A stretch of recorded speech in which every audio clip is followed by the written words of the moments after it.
আসসালামু আলাইকুম এভরিওয়ান। আজকে আমার হাজব্যান্ডের বার্থডে, তো ওনার জন্য হচ্ছে একটা চকলেট কেক তৈরি করেছি। তো ভিতরে কেকটা হচ্ছে ভ্যানিলা ফ্লেভার আর উপরটা হচ্ছে চকলেটের করেছি। উনি হচ্ছে দুইটাই পছন্দ করেন, তো উনি একটু বেশি ভ্যানিলাটাই লাইক করেন এই জন্য। তো আরেকটা হচ্ছে আরেকজনের জন্য কেক অর্ডার ছিল, তো সেই কেকটাও ওনাদের কোনো নিজস্ব কোনো লাইক ছিল না, তো এই জন্য হচ্ছে আমি আমার পছন্দ মতো একই রকমই ডিজাইন করেছি। তো এই তো যখন রাত্রি 12টা বাজে তখন আমি আমার হাজব্যান্ডকে বলছিলাম যে এখন কেকটা কাটার জন্য। তো ওনার হচ্ছে মে মাসের 1 তারিখ ওনার বার্থডে। তো আমি বলছিলাম, তো উনি বলছিল এখন এই বয়সে আমি কেক কাটবো, বাচ্চা কাচ্চার কেক কাটা এটা ভালো লাগে, আমি বড় হয়ে গেছি, বুড়ো হয়ে গিয়েছি, এখন আর কিসের জন্য কেক কাটতে হবে, তো সেটা বলছিল। আর এটা নিয়ে আমরা অনেক হাসাহাসি করছিলাম।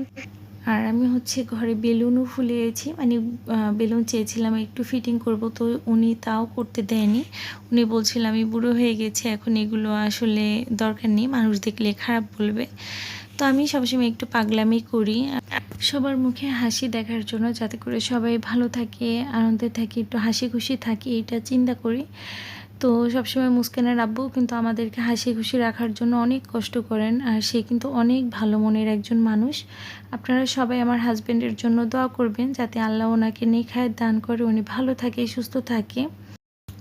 তো আপনাদের সাথে আমি এটারই ব্লগ ভিডিও শেয়ার করব খুবই শিগগিরই। তো সেই পর্যন্ত আপনারা সবাই আমার সাথে থাকবেন, আর যারা এখন আমার চ্যানেলটা সাবস্ক্রাইব করেনি প্লিজ আমার চ্যানেলটাকে সাবস্ক্রাইব করে রাখবেন। তো আজকে এখানে বিদায় নিচ্ছি, সবাই ভালো থাকবেন, সুস্থ থাকবেন, আমাদের জন্য দোয়া করবেন। আল্লাহ হাফেজ।